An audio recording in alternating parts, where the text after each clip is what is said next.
I don't really know what I'm talking about, but there's this notion that, the family unit is under attack and marriage as an institution is under attack. And I get it, I understand it, and I sort of agree. I feel like maybe it is somewhat under attack. But then my other stance is perhaps we should redefine the entire meaning of family, redefine the whole meaning of marriage. I think so much has evolved through time since the dawn of time when perhaps marriage didn't exist to a point in which it did exist. And I don't know what I'm talking about, but time didn't move, or information at least didn't move as quickly as it does now. Time remains the same, but information didn't move as quickly as it does now. And I think, given the speed of information now, we need to adapt and evolve our thinking of everything. Really, this goes to the way we travel. That has evolved. That is not the same as it used to be back in the day. The way we eat, the way we form shelter, the way we get our water, the way we move goods, the way we send messages, the way we communicate, the way we dress, the places we live in, the people we see, the people we work with, all of that has evolved through time. Why then have some processes? Why then have some traditions? Why then have some cultures not evolved to to survive in this fast-paced world? And I think that is where the problem is. As much as, yes, the family unit might be in attack, I think the family unit itself suscepts itself to attack by also not evolving to the times.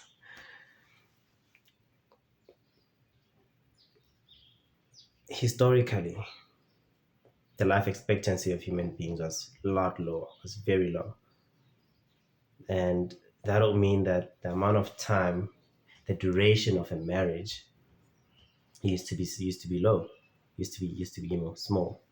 So, as an example, and I don't know these numbers again, I don't know what I'm talking about, but say you get married at 15, and maybe say the life expectancy in your village or in that era is 50. That would mean that you are married to a person for 35 years. That's good. That's quite a good number. Fast forward to now, where perhaps you get married at 25, but life expectancy has risen to 70 or even 80. That means that your marriage now lasts 45 to 55 years. That is substantially more than it used to. And if you do marry sooner, then obviously the marriage lasts even longer. We can't even say marriages may even last double what they used to before. If we look at that, we now have to start to wonder, does it still make sense? I mean, you make something last longer at a time in which communication, communication in it just as a process lasts fractions of a second. You know what the person in the next village looks like. You know what the person in the next country looks like. You know what the person in the next continent looks like. At the blink of an eye. Compared to back then, when for you to know anything outside of the bounds of your village would take you months, weeks, months, and even years to get to. You would struggle to know anyone outside of wherever you live, outside of that village from which you come. It would take you a long time to know someone from there. And these would be the bounds of your information. This is as much information as you have. And yes, perhaps information would travel between villages, between countries, but it would take a long time for that to happen. And with that lack of information, it does really become hard for you to believe or to even think that there is something better than what you have.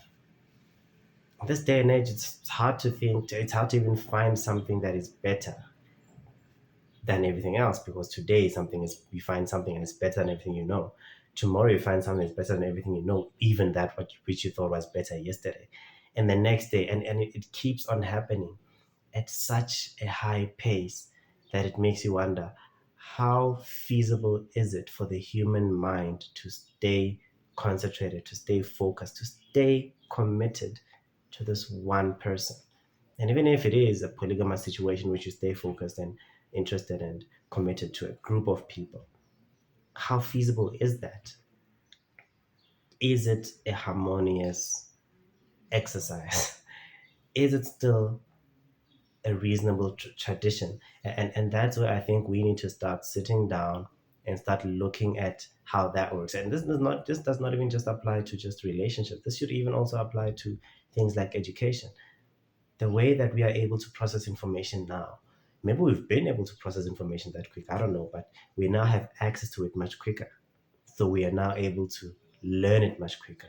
We're now able to create things much quicker. We have 14-year-olds, 10-year-olds, 5-year-olds doing things that in my 20s I wouldn't imagine, and even now I wouldn't imagine to do. But they're doing it at that young age. And we're wondering, we still want to accept those people to the same traditions that were practiced by their ancestors hundreds, maybe even thousands of years ago, when time has accelerated. They can easily be in a different country within a few hours. Best friend of mine was here in South Africa just yesterday. She left, I think, at night. She's well on her way to Texas now, very close to getting there. 1,000 years ago, 500 years ago, we don't even know where Texas is. We don't even know that it exists. But here they are, they're traveling. Last week she was in Texas. Last week she flew, she came here. Now she's flying back. And you're like, I would still have been just going to the shore, to the harbor, still be traveling. I wouldn't even still be far on horseback if this was like 1,000 years ago, just to get to the shore where I can then get a ship, which will then sail through the ocean and get to the east coast of America, at which point I would then trek through America to get to Texas, which is closer, I think, to the west, if not in the middle of the whole landmass of America. That would take me years to get there. And I think at that time, marriage in that sense made sense. But I think now we need to rethink it. I think we're having a lot of divorces, we're having a lot of separation, a lot of broken homes, because our definition has not evolved. And it seems like we're thinking that this is like a scientific law, that it should stand no matter what. And I don't think it is. I think it's just a tradition that we as human beings decided to create. And I think that it's time perhaps that we now rethink it. It's time that we now evolve it. It's time that we now recreate it. I had an ex who once said, well, not once, but she had the idea that, I think, well, she thinks that people should get into the tradition of saying, I love you for now, and I agreed with her at that point, and I think I agree with her even more now. That it's not that I get into a relationship with you with the intention to not stay. It's not that I get into a relationship with you not loving you. I do, and I do hope to stay. But given the speed of information now, I cannot guarantee. No one should be able to guarantee, and maybe some are, but I think most people are not, and it's evident that people are not able to guarantee that they can love, commit, stay for long. And I think that it makes sense that, hey, you are mine for now. And I'm not disrespecting you. I'm not saying you're going to be out there doing all funny things. I'm just saying that the speed of communication, with the speed of transfer of information, it's really gonna be hard to say that for the next 50, maybe even 100. Okay, maybe it's not gonna be, I don't want to say 100, 50 years. This is the state that I'm gonna be in. This is the feeling that I'm gonna have. I think it's just unfair, and I think that is what we need to sit down and think about. Yes, maybe we need to worry about the children, we need to worry about this and that. But I think that the reason why now children suffer is because the integrity, structural integrity, if I can even say that, of the institution of marriage is built on certain pillars that have lost their integrity.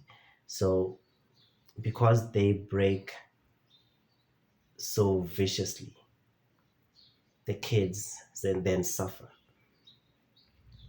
If we design them such that they can be dismantled safely, with the understanding that, look, I love you for now, I'm going to have your kids for now, I'm going to help raise our kids for now, but then at some point we might separate. So when a kid is born, we talk about, okay, what happens if we separate?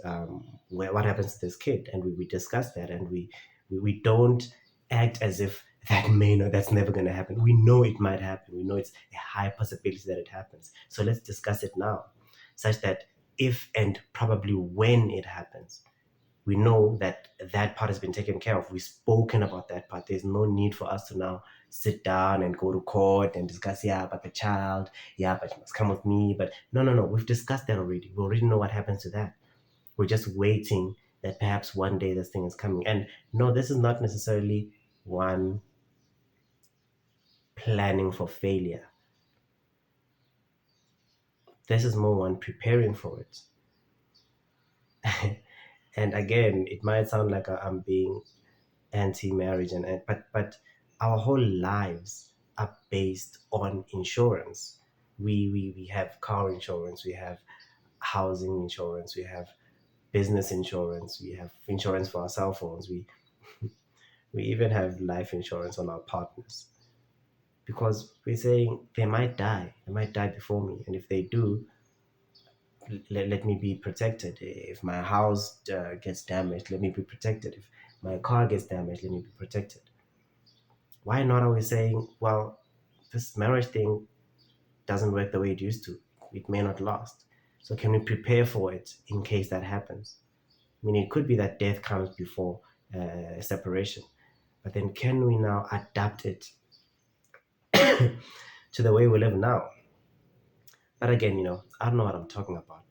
But I just think that we should really sit down and reevaluate this and come up with new ways of getting people into entanglements without really entangling each other in really tight knots, such that separations are easier, children are less affected, there is less emotional struggles in that separation, such that you dismantle things easy. And I don't even have to hate my ex-wife's new husband, because the moment I start doing that, which marriage tends to do, what sort of image am I now creating for my children? What sort of things am I telling my children about that man or woman, whatever the case may be? And that, I think, forms part of the things that destroys or trickles down negatively on the kids. Kids really can survive with under the care of one parent. I think the important thing is that they get to experience both parents, and not necessarily as a unit, but even in their individuality, even in their solidarity, whatever, even individually. And I think that is what we should be trying to do, ensuring that we keep the peace, not by trying to enforce a tradition that doesn't seem to work anymore, but trying to create a new tradition that may serve society well in this day and age, with the speed of communication that exists today. And maybe 100 years, 200 years down the line, we might want to sit down and rethink that again. But again, I don't know what I'm talking about. I don't really know what the answers are. But I do see this as a problem. And I do think it is something that we have to sit down and talk about.